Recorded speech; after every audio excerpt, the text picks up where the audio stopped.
Fala galera, então, nós somos o primeiro semestre do curso de Direito. Eu não sei fazer isso no YouTube, mas vai.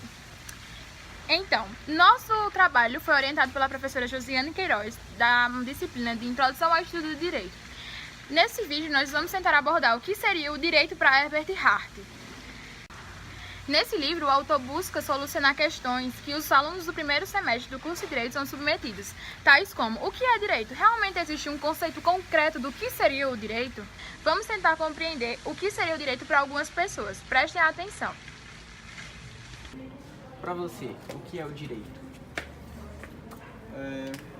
Direito é um apanhado de direcionamentos que visa direcionar assim, as condutas de algumas ações.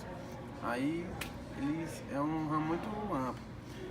Se divide em direito penal, constitucional, civil, cada um desses estabelecendo diretrizes, responsabilidades, deveres, obrigações. Para você, o que seria o direito?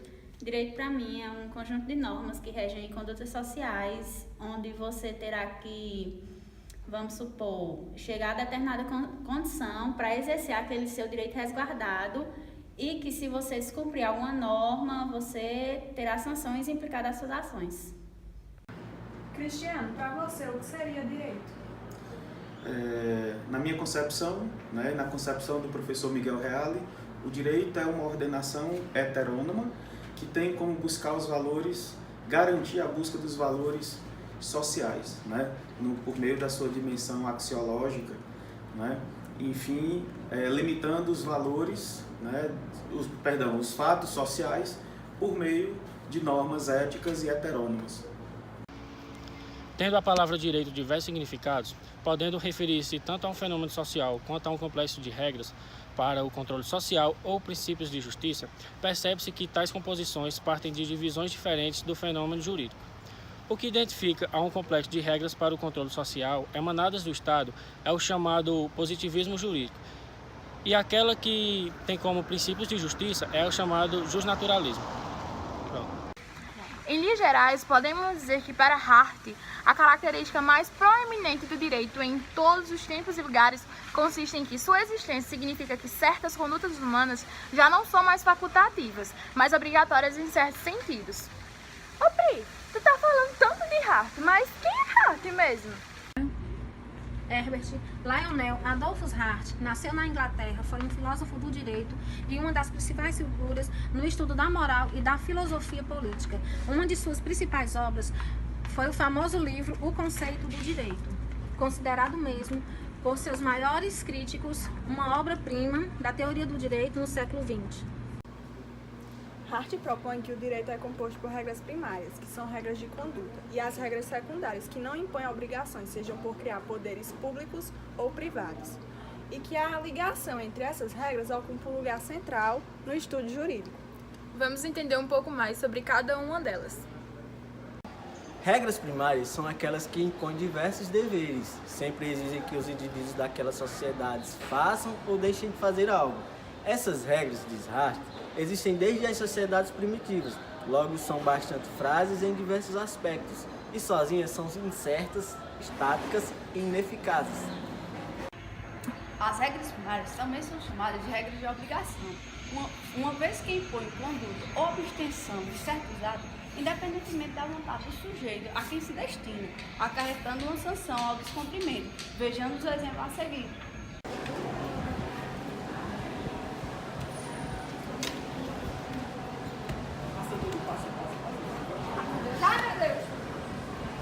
Ele tá roubando, isso é errado!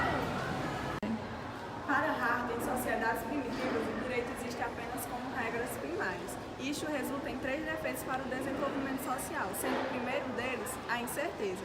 O grupo nessa situação somente tem a regra de obrigação. Daí, quando ocorrem dúvidas acerca de qual a regra a ser aplicada ao caso concreto, não existe um processo para responder estas dúvidas.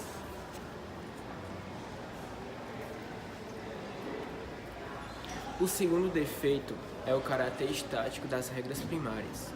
O único processo de alteração das regras em uma sociedade é o seu próprio desenvolvimento. o qual é lento e impreciso, pois na sociedade há autoridades próprias capazes de alterar, extinguir ou acrescentar novas regras primárias ao sistema. Regras primárias. O terceiro defeito é dado pela ineficácia da pressão social difusa pela qual se mantêm as regras. Geralmente, os castigos que seriam a ela aplicados não são julgados por uma instância especial e sim deixados ao grupo social. Tentando solucionar esses três problemas, Hart divide a regra secundária em três fases: regra de reconhecimento, regra de alteração e regra de julgamento. Bruno, um comerciante em ascensão, fez grandes investimentos em um novo produto no mercado e não obteve o retorno esperado. Nessa posição, recorreu a um agiota em busca de um processo menos burocrático para o pagamento de seus débitos. Obrigado por me emprestar. Daqui a 2 meses eu te pago. Se o novo investimento der certo, eu te pagar mais. Tá, ok. Negócio fechado, viu? Passados 6 meses da dívida, Carlos não se conforma com a situação e Bruno é surpreendido quando tentava se explicar. Ó, seguinte, não vou ser mais tolerante, já se passaram 6 meses, só vou deixar um aviso para você tomar cuidado e cuide da sua família. Na maior parte dos casos, a regra de reconhecimento não é anunciada, mas a sua existência manifesta-se no modo como as regras concretas são identificadas.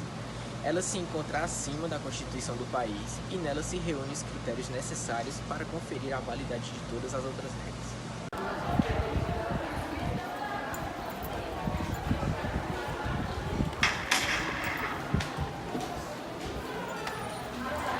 De acordo com Hart, a regra de alteração consiste no poder investido aos indivíduos para alterar, extinguir ou criar novas regras primárias para determinada sociedade.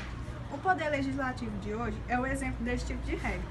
Dito de outro modo, as regras de alteração conferem poderes a pessoas ou órgãos para que modifiquem, retirem ou acrescentem novas regras ao sistema jurídico.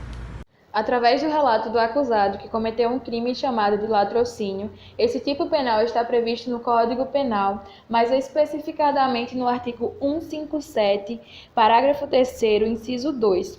Inclusive, esse crime foi inserido no Código Penal através de processo legislativo expresso na Constituição Federal, tendo o Senado e a Câmara dos Deputados considerado que o crime de roubo, quando resulta na morte da vítima, deve ser punido mais severamente. Aliás, agora em 2018, a Lei Ordinária de número 13.654 modificou esse trecho do Código Penal, estabelecendo pena de 20 a 30 anos e multa para quem comete esse tipo de crime. São regras de julgamento que conferem poder e competência para que determinadas pessoas decidam, identificando o crime cometido, o indivíduo a ser julgado e o processo a ser seguido, acabando com a ineficácia das regras primárias. Atualmente, no Brasil, o Poder Judiciário é o principal destinatário dessas regras de julgamento. Nesse momento, o juiz Natanael Levi dará início ao processo de acusação de Bruno Souza e Matheus Soares. De um lado da mesa, o advogado e os assaltantes, de outro lado da mesa, o promotor de justiça, a testemunha ocular, na cabeceira da mesa está o juiz. Estamos aqui reunidos hoje para a audiência de instrução e julgamento dos senhores Bruno de Souza e Matheus Soares, que estão sendo acusados pelo órgão do Ministério de ter cometido o crime de latrocínio contra a senhora Aparecida. Foi ele sim, eu vi tudo. Ele tem que morrer na cadeia. Ordem neste tribunal. Peço às senhoras que se acalmem e controlem vossos ânimos. Entendo que estamos diante da apuração de um crime grave e que a emoção e a moral ficam à flor da pele. Mas lembro a todos presentes a essa audiência que eu sou autoridade investida de poder pelas leis do Estado brasileiro para apurar-se, no caso em análise, se esse sujeito violou ou não a regra primária que proíbe o latrocínio. Sendo isso verificado, também sou eu em quem dirá qual pena o acusado receberá, sempre observando as normas secundárias que guiam e legitimam minha atuação. Como, por exemplo, o artigo 155 do Código de Processo Penal, que afirma que o juiz fará sua convicção pela livre apreciação da prova produzida em contraditório judicial. Nesse sentido, passo a palavra ao membro do Ministério Público para que possamos iniciar a sessão de julgamento. Além da divisão entre regras primárias e regras secundárias, o autor, em sua obra, também propõe uma reflexão acerca do direito da moral. Apesar de afirmar que a lei não deve neutralizar preconceitos de origem moral, o mesmo afirma que a moral também pode influenciar em decisões judiciais.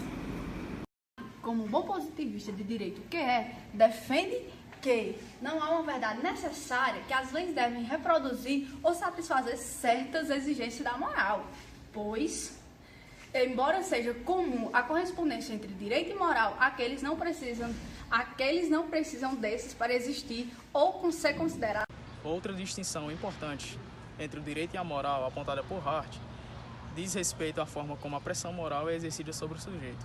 Para ele, a regra moral é dirigida fundamentalmente no sentido de destacar a importância das regras em si mesmas, apelando-se para a consciência do indivíduo e reportando-se apenas à regra secundária, ao castigo, que poderá sobrevir ao descumprimento da regra.